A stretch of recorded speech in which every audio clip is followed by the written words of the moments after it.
Hi, my name is Alicia Demi, and today I'm going to do my best to explain the mindset of an animal abuser.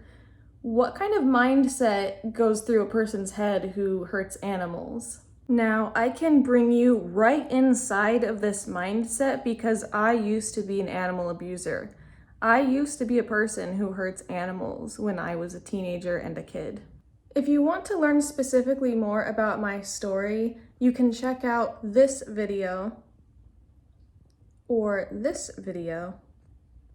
But basically, I used to be a horse rider and I rode horses from the age of about 11 to about 20.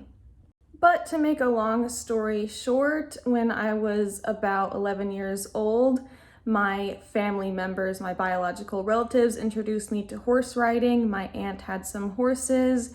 My cousin was into horse riding, and this is no hate towards my cousin. It's just an objective evaluation of kind of what was going on. But we were pretty young children, and because of, movies like Flicka and Seabiscuit and the overall romanticizing of horse riding, especially targeted towards little girls, we were definitely interested in starting horse riding. And unfortunately, our family members taught us a few things about horse riding that were quite cruel and abusive.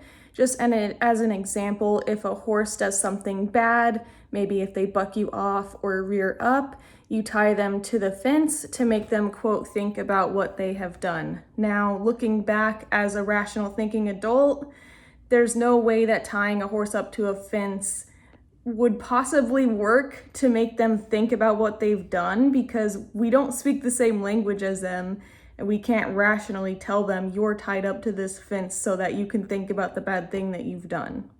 Another thing that our family members told us, like our adult aunts and other uncles, whatever relatives, was that if a horse disrespects you in some way, whether it's running back to the barn, bucking you, rearing, any of that, you smack them with a whip.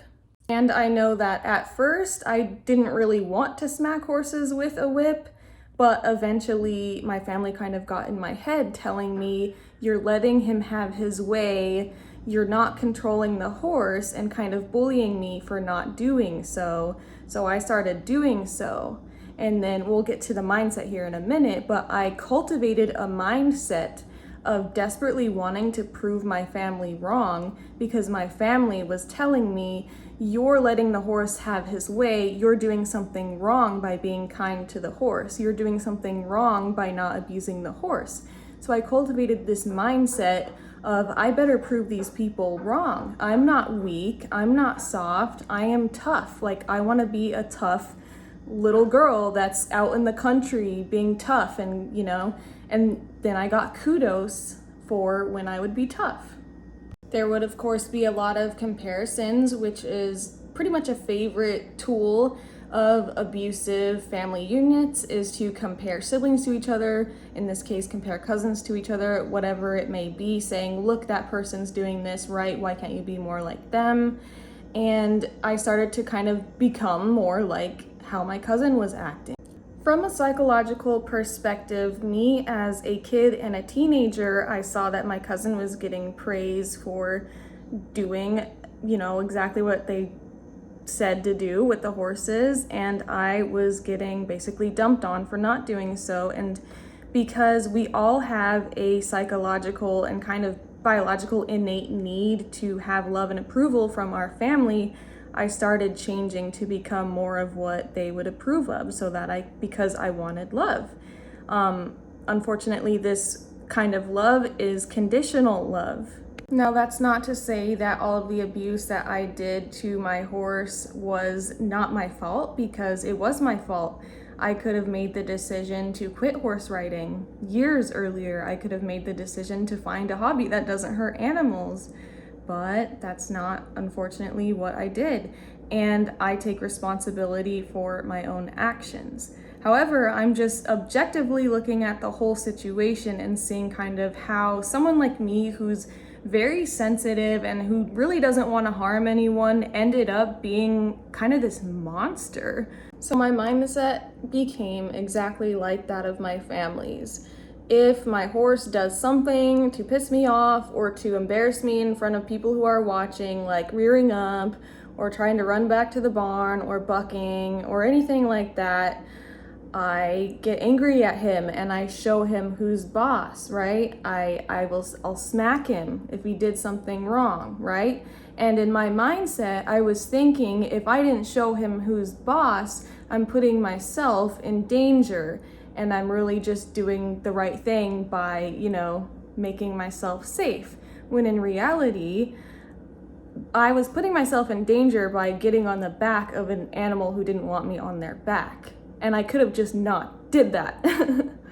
With my mindset at the time, every time my horse did something to embarrass me or, do something wrong, it was a personal attack on me and it was making me look bad and I had better correct the situation. You know what I mean? That was my mindset.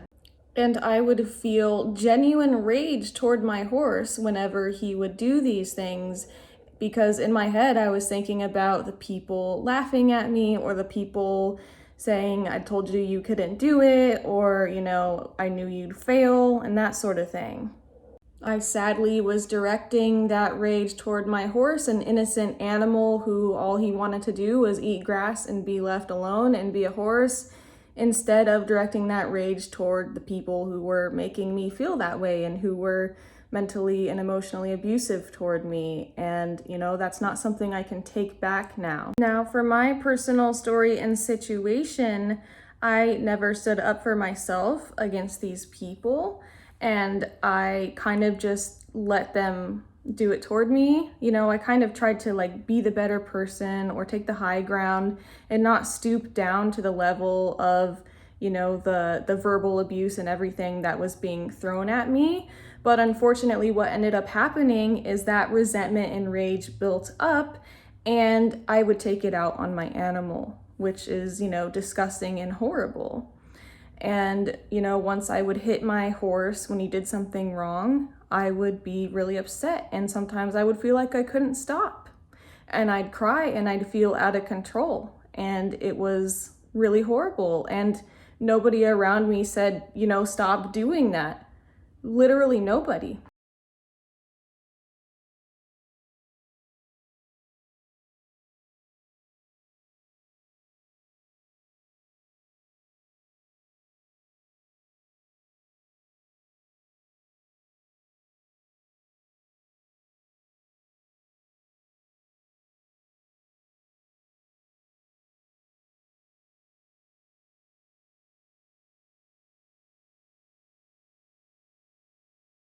When you would go to horse shows, if you were riding a horse that was limping, nobody at that horse show would say, hey, maybe you shouldn't ride that horse that's limping. Because the mindset is not about the well-being of the animal. It's about winning the buckles, winning the ribbons, and the ego. And I was totally operating from my ego. I was more concerned about me feeling like I won, or me feeling good about myself, or me getting external validation and praise and kudos than I was about the well-being of my own animal. To summarize, the mindset of a person who abuses animals, especially people such as horse riders, even people who, bring dogs to competitions, whatever it might be, if you're using an animal to compete or to show them or to do whatever it is that you don't care about the well-being of the animal, and your top priority is how you look to the people who are watching what you're doing, and making sure that you never come off as a failure and that you come off instead as a winner. Essentially, material items such as checks and money, ribbons, buckles, trophies, a picture on social media that people like, whatever it may be, those things are more important to you than the well-being of your horse, of your animal. And some people will take this so far that they will push their animal even after they are limping and injured, because that's how desperate they are to get that validation. And really, if you're a person who's happy and whole and complete on your own from within, it sounds silly to even think of doing something like that. But the sad truth is that abuse within families, and even just parenting that isn't conscious, is rampant throughout the whole world, and we're not always taught that we're loved unconditionally and that it doesn't matter if we fail at something and that our worth isn't tied to winning a trophy. So many of us become so desperate to earn that love and validation that we're willing to do almost anything, even if it means putting horses into the grave because we rode them so hard. Harming animals is not normal. Harming children is not normal. Verbally abusing and attacking people based on their appearance or telling them that they're a failure and that they're worthless and abusing people is not normal. None of this is normal. This is all signs of personality disorders, abuse, and trauma. And y'all need to meditate. Y'all need to just meditate and think about what it is you're doing. This is all extremely toxic behavior, and anyone who engages in this type of behavior is feeling really deeply insecure within themselves. They can't feel good about themselves on their own, so they have to bring others down. They teach this about bullying in elementary schools. They teach you in 5th grade that people who bully people are doing so because they feel bad about themselves and they bring others down to make themselves feel better about themselves. It's really a simple concept. They teach it in elementary school. I like to tell my story because there's not a lot of vegan activists out there who used to be involved in this horse riding culture or within, sports and hobbies that involve directly abusing animals. So I like to bring this perspective to the table because not a lot of vegans know very much about horse riding, and that's why I tell my story. I get really, really horrible hate messages from these family members. I block them on all of my pages. They go to impressive lengths to keep giving me these messages even after I block them. And it's just really sad because anybody who thinks that sending hate messages is a fun way, like a fun pastime activity, I just feel really bad for people who operate that way. Just so you know, getting together and shit-talking people about things such as their physical appearance, just random things when they're not hurting anybody is really toxic. And ask yourself if that's really the way you want to spend your time. Like, really, you don't have any other hobby, you don't have any other way that you can spend your time besides spreading hate towards people who are not hurting anyone. And this shouldn't need to be said, but I think apparently I do need to explain this. But if you resort to personally attacking someone based on their appearance or something superficial like that, attacking someone based on something that they're doing that's not hurting anyone, just name calling, whatever it might be, slut shaming, who knows what, that means that you don't have an argument against what the person's saying. If you had an argument against what that person was saying, you would intelligently lay out that argument.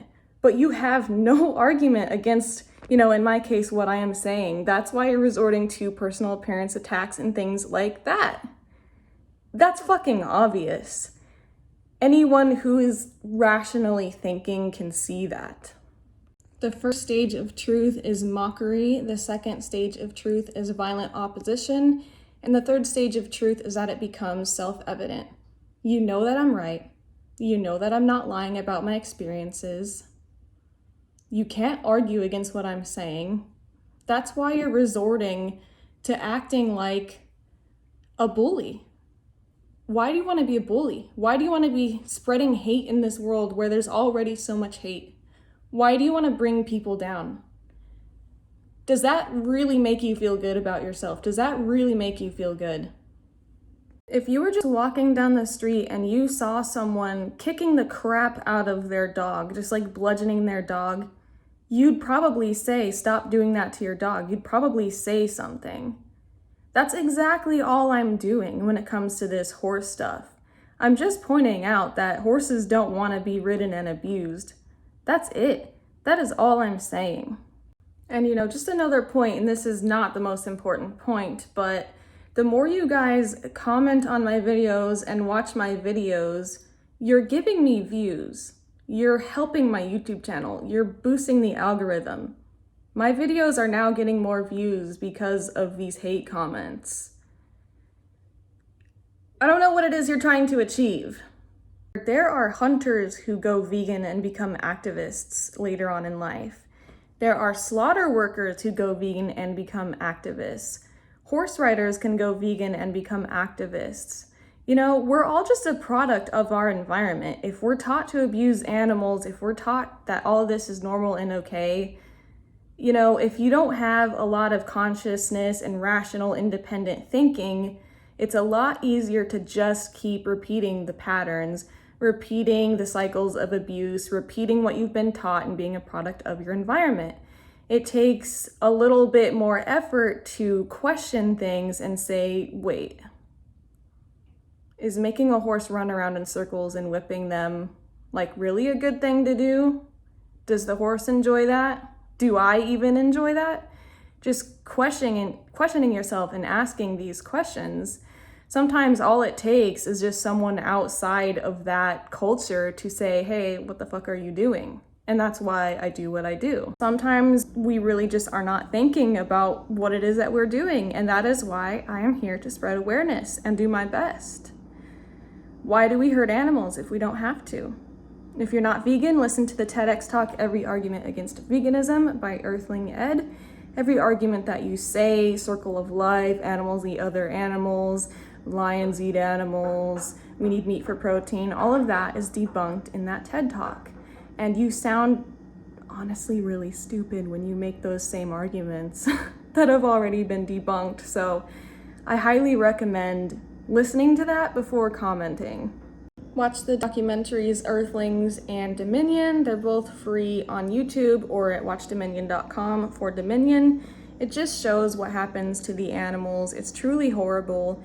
The dairy industry takes away baby calves from their mothers on the first day of life, and if they're male, they get shot in the head or sent to veal, and if they're female, they get kept away from their mothers and raised to have their milk exploited.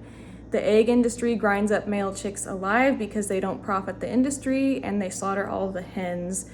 There's so much to learn about these industries, and we don't need animal products to survive, according to the American Academy of Dietetics. Wait. I always get their name wrong, but I'll put the research paper here that says that we don't need animal products to survive.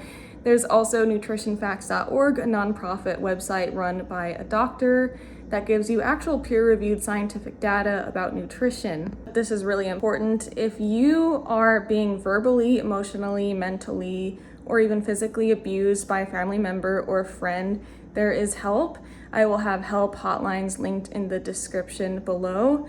It's not normal to be treated this way, and there are ways that you can get out. I'm an example of someone who has got out of those kinds of situations.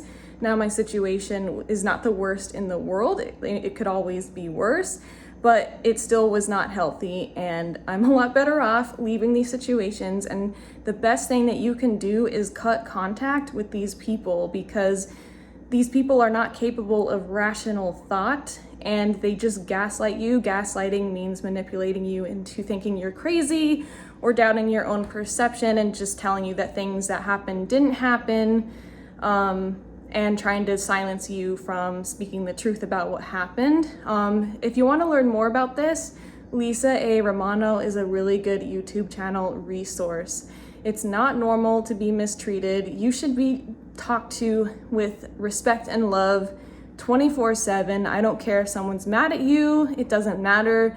You always deserve to be respected and treated with kindness. The best thing, and in my opinion, only thing that you can do when you receive hate comments is to completely ignore them, because when people make these kind of comments, they want you to respond. They want to get a rise out of you. And when you ignore them, you're starving them of what it is that they want. And then eventually they get bored and move on to whatever other thing they want to talk shit about or attack someone for. So that's the best thing that you can do. Although even after years of doing that, I'm still getting the messages. But you know, people are dedicated. I have some really dedicated fans out there. So yeah, anyway, woo! And if you're sitting there waving your finger at the screen right now saying, but you're being mean to people when you protest, you're yelling at people when you protest, I just want to say, if you don't see the difference already, I'll try to explain the difference between what that is and what I'm doing. What I'm doing is spreading information and letting people know that they don't have to hurt animals. So what I'm actually doing is standing up for anti-violence and standing up for a message of compassion and kindness. And even though sometimes I'm yelling in a megaphone or I'm loud, my message is actually, hey, leave animals alone and be kind. So, if you couldn't see the difference already, hopefully that explains it. Oh, and when we protest, we're not, yelling in the megaphone that people are ugly or talking about their appearance. That's what people who have zero intelligent arguments do. Okay. And by the way, for the Knoll family, who I'm positively certain is watching this and, watching the whole thing as they do, I am not trying to have a hate campaign against my cousin. If you'll notice, I don't even use her name in my videos. I could, okay? This is not about just hating her. This is about speaking about the animal abuse that's going on.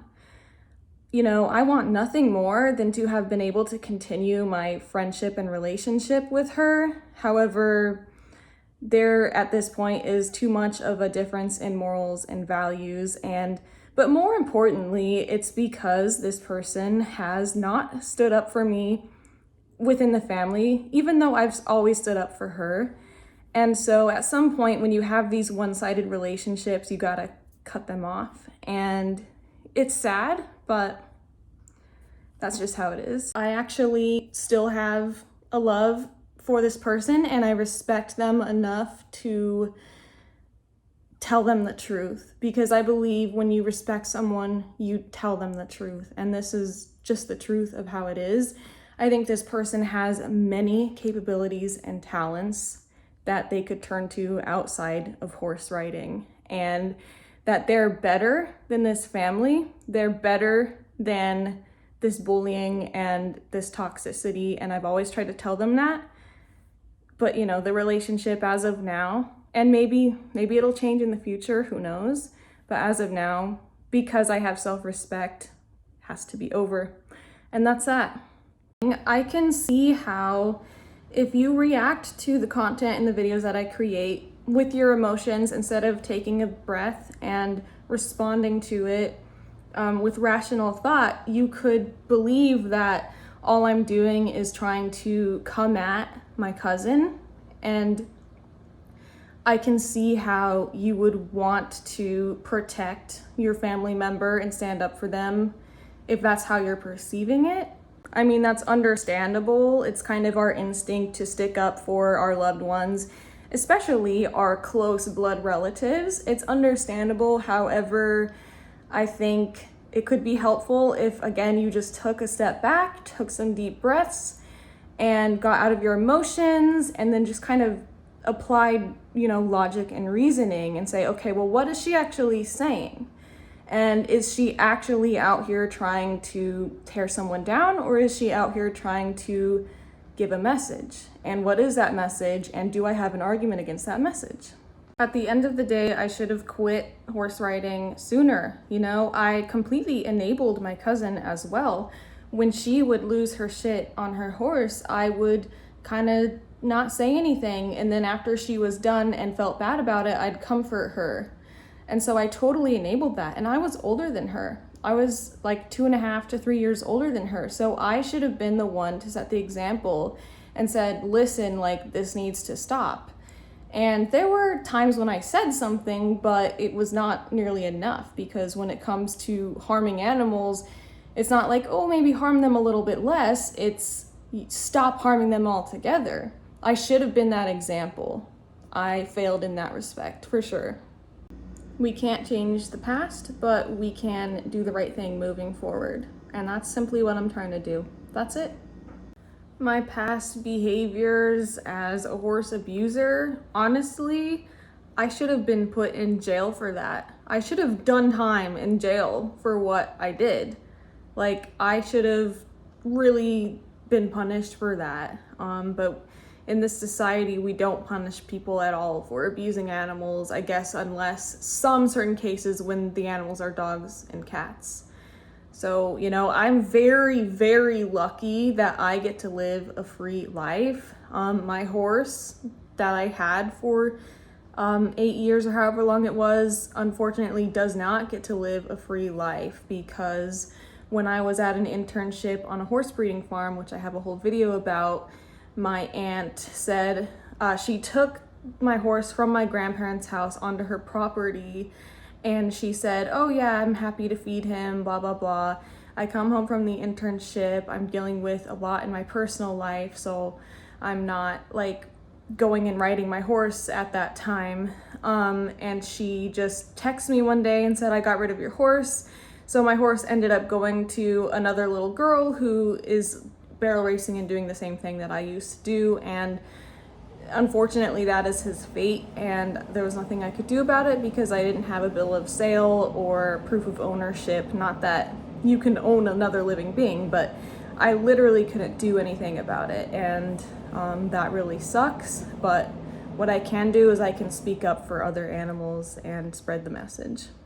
If you are a horse rider that just kind of bumped into my video somehow, I encourage you to watch my video that's titled Equestrian Crashes Horse Racing Protest or something like that. I explain more in that video the concepts of how horse lovers would support horses living out their life on a vegan sanctuary, allowed to kind of just be horses, and how true horse lovers would not support the breeding of horses, and exactly why that is, and true horse lovers would not support any form of riding of horses and why. So go to that video if you want to get an in-depth perspective or a more in-depth perspective about that. From what I've learned, if you are currently abusing animals in any way, it's either one of two things going on. The first thing is that you're a psychopath and there's something wrong with you in the head and you might possibly become a serial killer. But more likely, it's this. It's that you were taught, probably starting as a young kid, to do these abusive things, and you're just a product of your environment, and you might not necessarily be a bad person, because good people do bad things all the time when they don't know any better. But when we know better, we do better.